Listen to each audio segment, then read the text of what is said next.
श्री राम दोस्तों, सीता से मिलने के लिए कौन गए थे सर्प का रूप धारण करके लंका की अशोक वाटिका में। तो दोस्तों, आज की कथा बहुत ही ज्ञानवर्धक प्रसंग है और आप इस प्रसंग को पूरा जरूर सुने ताकि आपकी समझ में आ जाए। दोस्तों आइए अब हम आपको बता देते हैं कि आखिर सर्प बन करके माता सीता से मिलने के लिए कौन गया था और क्यों गया था। तो एक बार की बात है, आपने रामायण को देखा होगा या पढ़ा भी होगा। जिस समय लंकापति रावण ने माता सीता का अपहरण किया था और माता सीता को ले जाकर अपनी लंका की अशोक वाटिका में रखा था, तो माता सीता ने अन्न और जल का त्याग कर दिया था। माता सीता को अन्न जल को त्याग करने के बाद इधर ब्रह्मा जी ने यह देखा कि माता सीता ने अन्न और जल का त्याग कर दिया है।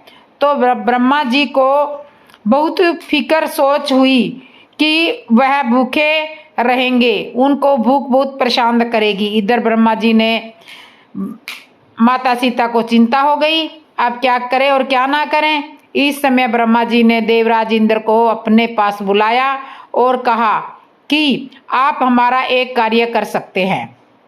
आपको लंका में जाना है और लंका के अशोक वाटिका में माता सीता को रावण रखे हुए हैं। आपको वहां पर जाना है क्योंकि माता सीता ने अन्न और जल का त्याग कर दिया है और मैं आपको एक दिव्य खीर का कटोरा दूंगा और ये खीर ले जाकर माता सीता को दे देना और इस खीर को माता सीता जब खा लेंगी तो उनको 10,000 वर्ष तक भूख परेशान नहीं करेगी।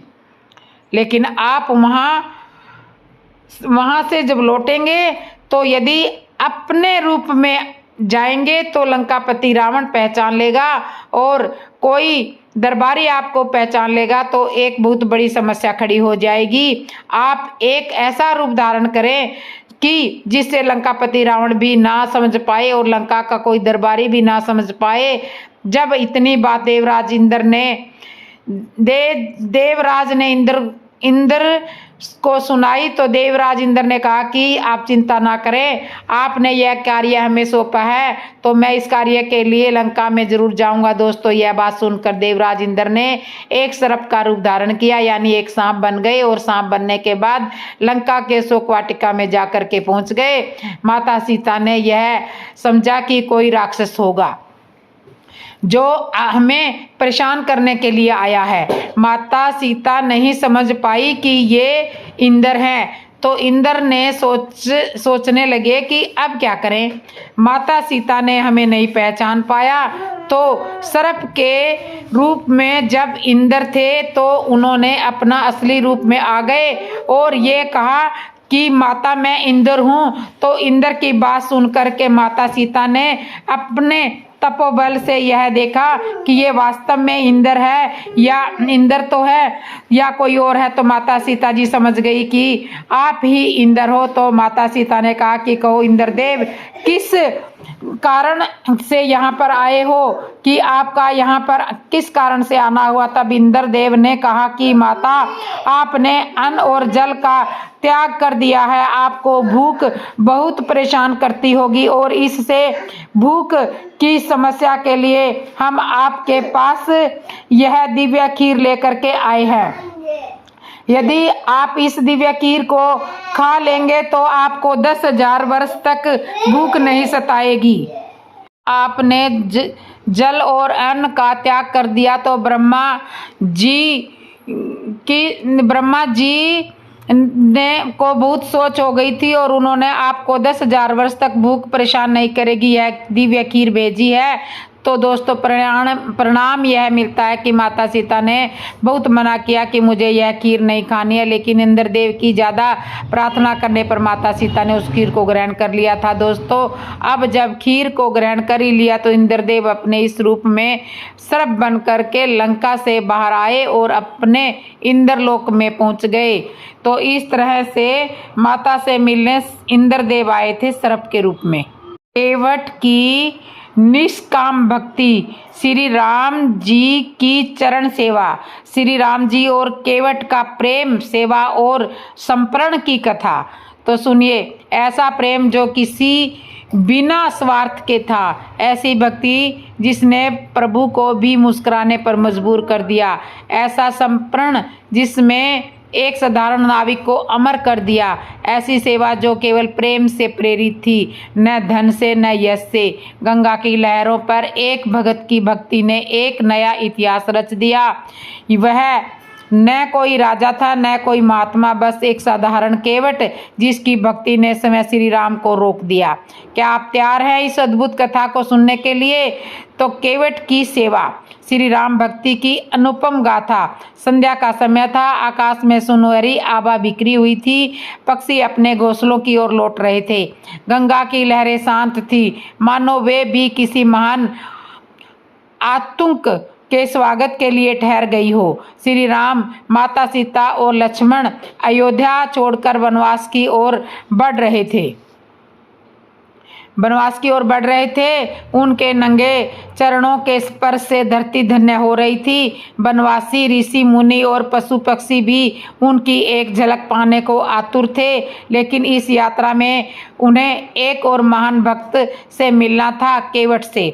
श्री राम, सीता और लक्ष्मण जब गंगा किनारे पहुंचे तो उन्होंने देखा कि तट पर एक साधारण सा नाविक खड़ा है। उसकी आंखों में गंगा की लहरों जैसी गहराई थी और हृदय में प्रेम का अथाह सागर उमड़ा हुआ रहा था।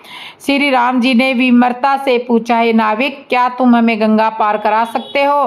केवट के चेहरे पर एक अद्भुत मुस्कान आ गई। उसने हाथ जोड़ करके कहा, प्रभु, मैं आपको यूं ही नाव में नहीं बिठा सकता, पहले मुझे आपके चरण धोने दीजिए। श्री राम और लक्ष्मण यह सुनकर चकित हुए। माता सीता ने मुस्कुरा करके पूछा, केवट, तुम्हें हमारे स्वामी के चरण धोने की ऐसी क्या आवश्यकता आन पड़ी? केवट झुककर बोला, माते, मैंने सुना है कि आपके स्वामी के चरण स्पर्श से पत्थर भी स्त्री बन जाते हैं। मेरी यह नाव तो लकड़ी की है, यदि यह भी स्त्री बन गई तो मैं गरीब आदमी, दूसरी नाव खरीदने की मेरी सामर्थ्य नहीं है, इसलिए पहले आपके स्वामी के चरण धोकर उन्हें शुद्ध कर लूं, तभी नाव में बिठा सकूंगा। श्री राम मुस्कुराए। लक्ष्मण ने भुएं उठाई और बोले, अरे केवट, तू कितना चतुर है। हम तो तुझे पार उतारने के लिए कुछ मुद्राएं भी देने वाले थे, पर तूने तो पहले ही अपनी भक्ति का मूल्य वसूल किया। केवट ने बालक की भांति हंसते हुए कहा, प्रभु, आप तो पहले ही सारा संसार पार उतारते हो। आज मुझे यह सौभाग्य है कि मैं आपको पार करा सकूं। श्री राम ने केवट को प्रेम से देखा और सहमति दे दी। केवट ने बड़ी श्रद्धा भाव से गंगा जल लिया और राम जी के चरण धोने लगा। वह भाव विहील हो उठा। चरण धोते धोते उसने एक जल अपने सिर पर छिड़क लिया और प्रसन्नता से बोला, अब मेरी आत्मा भी पवित्र हो गई। अब आप मेरी नाव में बैठें। प्रभु श्री राम, सीता और लक्ष्मण नाव में बैठ गए। केवट ने प्रेम से पतवार थामी और धीरे धीरे गंगा पार करने लगे। गंगा की लहरें भी अब शांत थी, मानो वे समय श्री राम के चरणों का रसपान कर रही थी। नाव किनारे पहुंची, लेकिन केवट ने कुछ नहीं लिया। नाव जब दूसरी ओर पहुंची तो श्री राम ने अपना हाथ कमर बंद की ओर बढ़ाया। वे केवट को परिश्रमिक में कमाई कुछ देना चाहते थे, किराया भाड़ा कुछ देना चाहते थे, लेकिन केवट ने झट से हाथ जोड़ करके कहा, प्रभु, जब कोई नाई किसी नाई के बाल काटता है तो वह कोई शुल्क नहीं लेता। जब कोई नाविक किसी नाविक को पार करता है तो वह कुछ नहीं लेता। आपने मुझे भवसागर से पार लगाने का मार्ग दिखाया, अब मैं आपको इस गंगा से पार करा रहा हूँ। मैं आपसे कुछ भी स्वीकार नहीं कर सकता। श्री राम के नेत्रों में करुणा झलक आई। उन्होंने केवट को अपने हृदय से लगा लिया। प्रभु बोले, केवट, जब मैं अयोध्या लौटूंगा तब तुम्हारा उद्धार हो चुका होगा। केवट की आंखों से आंसू बहने लगे। उसने हाथ जोड़ करके कहा, प्रभु, आप पहले भी मुझे दर्शन देख करके धन्य कर चुके हो, अब मैं और क्या मांग सकता हूँ। श्री राम आगे बढ़ गए, लेकिन पीछे रह गई केवट की अद्भुत भक्ति की कथा जो युगों युगों तक भक्तों के हृदय में गूंजती रहेगी। केवट की यह कथा हमें सिखाती है कि सच्ची भक्ति निष्काम होती है। जब प्रेम निस्वार्थ होता है तो वह ईश्वर को भी झुकाने के लिए विवश कर देता है। श्री राम का वनवास केवल एक परीक्षा नहीं थी, बल्कि वह ऐसे भक्तों से मिलने का अवसर था जिन्होंने सच्चे प्रेम और भक्ति का परिचय दिया। क्या आज भी हमारी भक्ति ऐसी ही निष्काम और प्रेम पूर्ण है? अगर हाँ, तो निश्चित मानिए हमारे जीवन की नाव को पार लगाने के लिए समय श्री राम तैयार खड़े हैं। दोस्तों, अगर यह कथा आपको पसंद आ रही है तो आप कमेंट में ज़रूर लिख दो। और अभी मैं आपको दूसरी कथा और सुना रही हूँ इसी वीडियो में। रावण ने कभी अयोध्या पर आक्रमण क्यों नहीं किया, जानिए। दोस्तों, यह कहानी उस समय की है जब रावण का आतंक तीनों लोकों में फैल चुका था। स्वर्ग से लेकर पृथ्वी तक हर स्थान पर रावण का वर्चस्व था। देवता, ऋषि, मुनि और सामान्य मनुष्य सभी रावण के भय से त्रस्त थे। यज्ञ, तप और धर्म कर्म सभी बाधित हो चुके थे, परंतु अयोध्या की भूमि पर रावण कभी भी आक्रमण नहीं कर पाया। क्यों? तो दोस्तों, मैं आपको इसी के बारे में बताऊंगी कि क्यों नहीं महाराज दशरथ की अयोध्या में रावण घुस सका। महाराज दशरथ को संतान प्राप्ति की चिंता थी। उन्होंने ऋषि वशिष्ठ जी के मार्गदर्शन में पुत्रेष्टि यज्ञ करने का निश्चय किया। यज्ञ आरंभ हुआ और देवताओं का आह्वान किया गया। सारे देवता इस यज्ञ में सम्मिलित हुए, क्योंकि यह स्थान ऐसा था जहाँ रावण का आतंक नहीं था। देवताओं ने महाराज दशरथ से अपनी पीड़ा प्रकट की। वे बोले, महाराज, रावण ने हमें स्वर्ग से निष्कासित कर दिया है।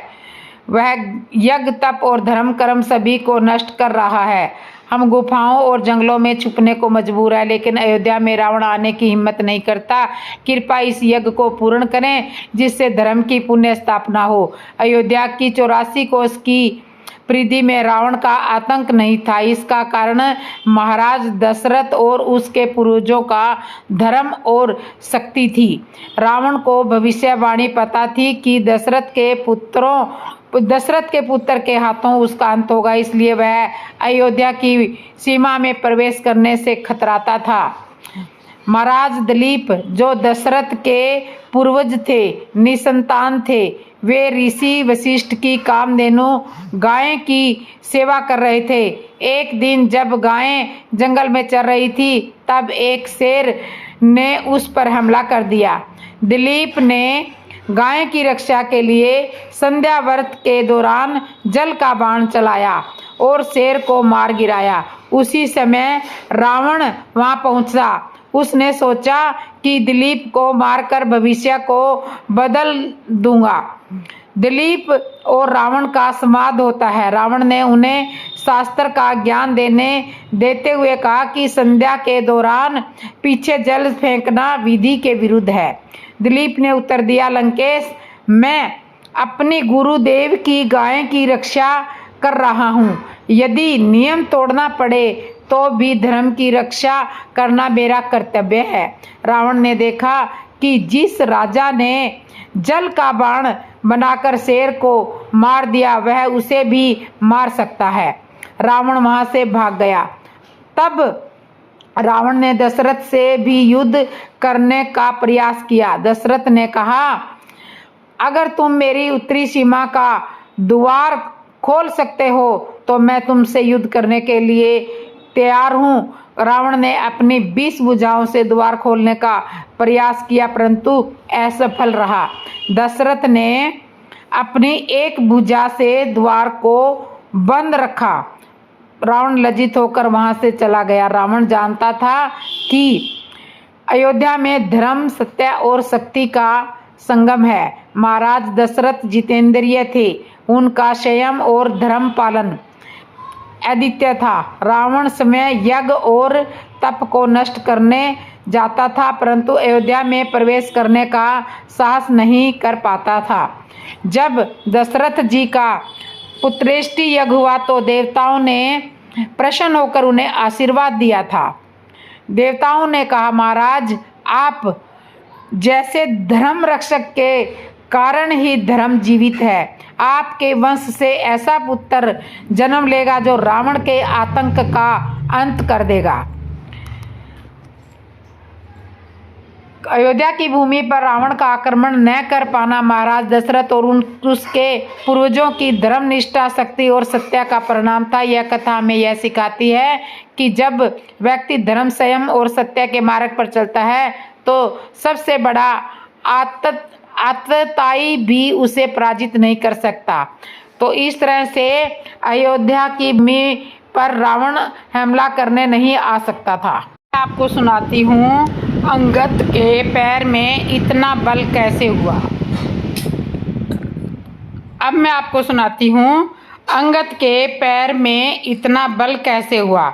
अंगद कितना शक्तिशाली था जानिए। वाल्मीकि रामायण के राम कथा में अंगद के महत्वपूर्ण भूमिका रही है।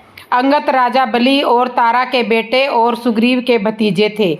कितने शक्तिशाली थे अंगद और क्या थी उनकी शक्तियाँ, आइए जानते हैं विस्तार से आज के इस वीडियो में। यह वीडियो पूर्णतः वाल्मीकि रामायण पर आधारित है, पर एक महत्वपूर्ण वृत्तांत हमें रामचरितमानस से भी लिया है, जो इस वीडियो को अंत तक आवश्यक देखिएगा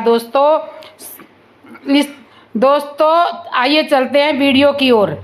बाली की मृत्यु के उपरांत सुग्रीव तथा अन्य प्रभावशाली वानरों के संरक्षण में रहे और उन्होंने उनका मार्गदर्शन भी किया। जब सुग्रीव ने करोड़ों वानरों को माता सीता की खोज के लिए भेजा था, तब भी अंगद ने महत्वपूर्ण भूमिका निभाई थी। वाल्मीकि रामायण युद्ध कांड सर्ग 41 के अनुसार लंकापुरी पहुंचने पर श्री राम ने लंका के उत्तर द्वार को घेरने का उत्तरदायित्व महाबली अंगद को सौंपा था और उनके सहायक ऋषु गांव गज गव्य नामक वानर थे। प्रभु श्री राम ने मंत्रियों से परामर्श कर रावण के पास दूत भेजने का विचार कर अंगद को भेजना निश्चित किया और अंगद को रावण को यह संदेश देने के लिए कहा कि तूने मेरी स्त्री को हरण करके जो अपराध किया है उसका उचित दंड देने के लिए साक्षात काल बन करके मैं लंका के द्वार पर आ पहुंचा हूं। तब अंगद अग्नि की तरह आकाश मार्ग से उड़कर रावण के महल में जा पहुंचे और रावण के निकट जाकर खड़े हो गए और श्री राम जी का हित कर संदेश जो का जो रावण को सुना दिया। और फिर अंगद ने अपना नाम बताकर कहा कि मैं बाली पुत्र श्री राम जी का दूत हूँ और प्रभु राम जी ने कहा है कि अब घर के बाहर आकर युद्ध कर और मर्द बन जा। मैं विदेश मंत्रियों, पुत्रों तथा भाई बंधुओं के सहित तुम्हें मारने आया हूँ। तेरे मारे जाने पर लंका का राज्य भी विभीषण को मिलेगा। यह बातें तभी होंगे जब तू सम्मान पूर्वक सीता मुझे ना देगा। अंगद के कठोर वचन सुनकर राक्षस राज अत्यंत क्रोधित हुआ और अपने मंत्रियों से बोला, इस वानर को पकड़कर मार डालो। और तभी 4 भयंकर राक्षस ने अंगद को पकड़ लिया। अंगद ने भी उन्हें पकड़ लेने दिया। उन 4 राक्षसों ने अंगद को पकड़ा था कि अंगद ने उन चारों को पक्षी की तरह अपनी दोनों भुजाओं से लटका लिया और छलांग मारकर ऊंची अटारी पर चढ़ गए। उछलने के झटके से वे राक्षस भूमि पर गिर पड़े और उन राक्षसों की छाती फट गई। रावण की वह ऊंचे भवन के अटारी को रावण की आंखों के सामने ही एक ऐसी लात मारी कि जिससे वह फट गई। उस राजभवन के अटारी को विध्वंस कर और लंका में सबको अपना नाम सुना आकाश मार्ग से ही रामचंद्र जी के पास वापस पहुंच गए। अंगद ने रावण के महापराक्रमी पुत्र मेघनाथ को उनकी पहली पीड़ित में ही पराजित कर दिया था। वाल्मीकि रामायण युद्ध कांड सर्ग 44 के अनुसार युद्ध क्षेत्र में अंग्रेज अपने शत्रुओं को मार रहे थे। उस समय भी उन्होंने मेघनाथ पर वार करते हुए उनके रथ के सारथी और घोड़ों को बड़ी फुर्ती से मार डाला था।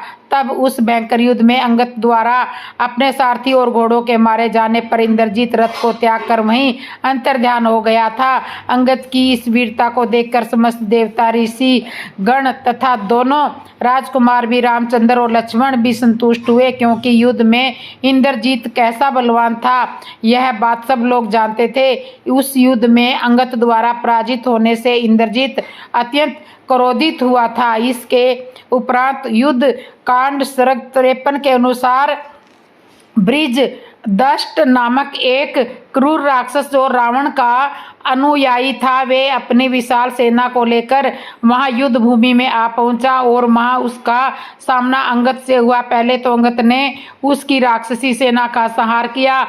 अपनी सेना का मारा जाना और अंगद की जीत को देख करके महाबली राक्षस कुपित हुआ और समय अंगद से युद्ध करने लगा। उसने अपने बाणों से अंगद को घायल कर दिया। इसके उत्तर में अंगद ने बड़ी सिलसिला उठाकर उस राक्षस की ओर चला दी। वह तुरंत रथ से कूद गया और उस शिला के नीचे दबकर उसका रक्त नष्ट हो गया और उसके घोड़े मारे गए। कुछ छाया हुआ वे राक्षस फिर से अंगद की ओर दौड़े। तब अंगद ने एक और विशाल शिला उसकी ओर फेंकी, जिसके नीचे वह दब गया और मूर्छित हो गया। जब यह संचेत हुआ तब अगर उसके सामने ही खड़े थे और उसके बीच पुनः युद्ध शुरू हो गया। अंत में अंगद ने उसी की तलवार से ब्रिज दम अष्ट का सिर धड़ से अलग कर दिया। आगे चलकर उन्होंने सुग्रीव के कहने पर रावण पुत्र नारायण तक पर भी प्रहार किया था। युद्ध कांड सर्ग 69 के अनुसार अंगद नरातर के सामने जाकर उससे बोले, इन तुच्छ बानरों के साथ युद्ध करने से तुझे क्या लाभ? ब्रिज प्रहार के समान प्रहार करने वाले अपने भाले की चोट मेरी छाती पर कर। अंगद के वचन सुनकर रावण बहुत क्रोधित हुआ और उसने अपना भाला अंगद के ऊपर चला दिया, किंतु वे भाला अंगद की ब्रिज के समान छाती में लगी और टुकड़े टुकड़े होकर भूमि पर गिर पड़ा। फिर नारातक ने अंगद के सिर पर मुष्टिका का प्रहार किया, जिससे अंगद के सिर पर घाव हो गया। तब वे नारातक के बल को देखकर विस्मित हुए। तब अंगद में भी उस पर मुष्टि प्रहार किया, जिससे नारातक का कलेजा फट गया, उसका सारा शरीर रक्त से तरमतर हो गया, वहीं पृथ्वी पर गिर पड़ा और उसकी मृत्यु हो गई। एक और शक्तिशाली राक्षस जिसका नाम महान पार्थ था, उसका वध भी अंगद से नारातक की तरह ही किया था। अंगद ने एक जोरदार मुष्टिका प्रहार उसकी छाती पर किया था, जिससे उसका कलेजा फट गया और वहीं उसकी मृत्यु हो गई थी। इसका वर्णन वाल्मीकि रामायण के युद्ध कांड सर्ग 98 में किया गया। इसके अतिरिक्त अंगद का लंका के दरबार में पैर जमाना जिस कार्य के लिए सुप्रसिद्ध है, उस वृत्तांत का उल्लेख वाल्मीकि रामायण में नहीं किया गया है। इसका उल्लेख रामचरितमानस के लंका कांड में आता है। जब दरबार में रावण और अंगद का संवाद अधिक कठोर हो गया, तब अंगद क्रोधित हो उठे और उन्होंने रावण की सभा में प्रण करके दृढ़ता के साथ पैर रोक दिया और कहा, अरे मूर्ख, यदि तू मेरा चरण हटा सके तो श्री राम जी की मेरा चरण हटा सके तो श्री राम जी लौट जाएंगे। मैं सीता को हार गया। रावण ने कहा, हे सब वीरों सुनो, पैर पकड़कर बंदर को पृथ्वी पर पछाड़ दो। तब इंद्रजीत आदि अनेकों बलवान योद्धा पूरे बल से बहुत से उपाय करके अंगद के पैर पर झपटे पर पैर चलता ही नहीं था। तब नीचा सिर करके वे अपने अपने स्थान पर बैठ जाते हैं। यह देखकर रावण का मद चूर हो गया। अंगद का बल देखकर उस सब का हृदय हार गए। तब अंगद के ललकारने पर रावण समय उठा था। तब वह अंगद का चरण पकड़ने लगा। तब बाली कुमार अंगद ने कहा, मेरा चरण पकड़ने से तेरा बचाव नहीं होगा। अरे मूर्ख, तू जाकर श्री राम जी के चरण क्यों नहीं पकड़ता? यह सुन करके मन ही मन में बहुत ही संकुचा कर लौट गया। उसकी सारी श्री जाती रही। वे तेज ही हीर हो गया। वह सिर नीचा करके सिंहासन पर बैठा, मानो सारी संपत्ति गवा बैठा हो। इस वृत्तांत से ज्ञात होता है कि अंगद अधिक शक्तिशाली योद्धा थे। उन्होंने न केवल अपने बल से बल्कि अपने बौद्धिक ज्ञान और संभाषण से भी वहीं बैठे रावण तथा उनके समस्त अनुयायियों को भी प्रभावित किया था। अपने शत्रुओं के बीच जाकर ऐसा करना यह कोई सरल कार्य नहीं था। तो इस तरह से अंगद के पैर बहुत ही बलवान थे। अंगद खुद भी बहुत बलवान था। जनक का जन्म कैसे हुआ था, जानिए। राजा जनक के माता पिता कौन थे? दोस्तों, मैं एक बार फिर से आपका स्वागत करती हूँ। तो दोस्तों, राजा जनक जी का जन्म कैसे हुआ, इसके बारे में एक सुंदर कथा प्राचीन भारतीय ग्रंथों में वर्णित है। यह कथा विशेष रूप से रामायण और महाभारत के संदर्भ में महत्वपूर्ण है। राजा जनक का जन्म जनकपुर नामक ग्राम में हुआ था, जो वर्तमान में नेपाल में स्थित है। उनकी मां का नाम सुदेवी और उनके पिता का नाम राजा सूरज था। राजा सूरज का नाम बहुत ही आदर्श और धर्मनिष्ठ था। एक दिन राजा सूरज ने तपस्या करने का निर्णय लिया, जिसके कारण उन्हें भगवान शिव का वरदान प्राप्त हुआ। राजा सूरज और उनकी पत्नी सुदेवी के यहाँ एक अद्भुत घटना घटी। राजा सूरज ने जब तपस्या की तो भगवान शिव ने उनकी तपस्या से प्रसन्न होकर राजा सूरज को आशीर्वाद दिया कि उनका पुत्र अत्यंत धार्मिक, वीर और योगी होगा। फिर राजा सूरज की पत्नी सुदेवी ने एक दिव्य गर्भ के रूप में राजा जनक को जन्म दिया। राजा जनक का जीवन धर्म, सत्य और तपस्या में रमा हुआ था। वे न केवल एक योग्य राजा थे बल्कि एक महान योगी भी थे। उनकी महानता का कारण उनका संयम, ज्ञान और तपस्या था। राजा जनक ने जीवन के गहरे सत्य को समझने के लिए योग और ध्यान किया और वह परम सत्य को जानने वाले एक संत के रूप में प्रसिद्ध हुए। राजा जनक का जीवन खासकर सीता जी के जन्म और उनके विवाह के कारण भी प्रसिद्ध है। सीता जी की जन्म कथा भी अद्भुत है। सीता जी का जन्म पृथ्वी से हुआ था और राजा जनक ने उन्हें अपनी पुत्री के रूप में स्वीकार किया। जब भगवान राम ने शिव का धनुष तोड़ा तब सीता और राम का विवाह हुआ। राजा जनक ने इस विवाह की व्यवस्था की थी और उन्होंने समाज में एक आदर्श स्थापित किया। राजा जनक का जीवन हमें यह सिखाता है कि योग, ध्यान और धर्म का पालन करने से ही व्यक्ति अपने जीवन के उद्देश्य को प्राप्त कर सकता है। उन्होंने हमेशा अपने प्रजा के कल्याण के लिए काम किया और समाज में नैतिक मूल्यों की स्थापना की। उनके सिद्धांत आज भी हमारे जीवन में प्रेरणा देने के रूप में जीवित है। राजा जनक की कथा हमें यह सिखाती है कि एक व्यक्ति को केवल बाहरी जीवन में ही नहीं बल्कि आंतरिक रूप से भी संतुलन और योग की आवश्यकता होती है। उनके द्वारा स्थापित सिद्धांत आज भी हमारे जीवन के लिए प्रासंगिक है। तो दोस्तों, यह जानकारी आपको कैसे लगी? अगर अच्छी लगी हो तो कमेंट में ज़रूर बताना। और राजा जनक बहुत ही धर्मात्मा आदमी थे।